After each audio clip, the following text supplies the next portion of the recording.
সুপ্রিয় অষ্টম শ্রেণীর প্রিয় শিক্ষার্থী বন্ধুরা, আসসালামু আলাইকুম। আশা করি তোমরা সকলে ভালো আছো। আজকে তোমাদের সামনে তোমাদের গণিতের অনুশীলনী 4.3-এর 12 নম্বরের একটি অঙ্ক নিয়ে উপস্থিত। 12 নম্বর অঙ্কটা বলা হয়েছে a square minus 2ab plus b square minus p square. তার মানে আমাদের সূত্র প্রথমত কমন নিতে হবে। তাই যেহেতু আমাদের কোনো কমন নাই, তারপরে দেখতে হবে আমাদের কোনো সূত্র পড়ে কিনা। তাই আমাদের সূত্রে ফালানোর জন্য হয়তো এটাকে a মাইনাস হোল স্কয়ার বা a প্লাস হোল স্কয়ার সূত্রে থাকতে পারে। তারপর এই সূত্র থেকে আমরা a square minus b square সূত্রে নিয়ে যাবো।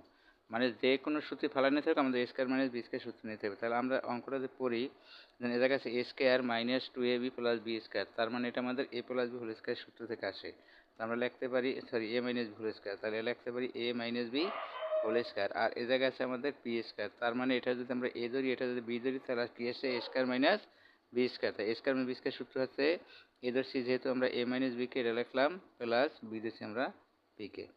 আর এ ধরছি আমরা a মাইনাস b, এবং সূত্রের যে মাইনাস আছে এই জন্য আমরা b ধরছি p কে, p দিলাম মাইনাসের p। তার মানে আমাদের এই সূত্রটা আসে a square minus b square a plus b into a minus b। আশা করি সকলে অঙ্কটা বুঝতে পারছো। অন্যদিন অন্য একটি অঙ্কটি উপস্থিত হবো। তখন ভালো থাকছো। আল্লাহ হাফেজ।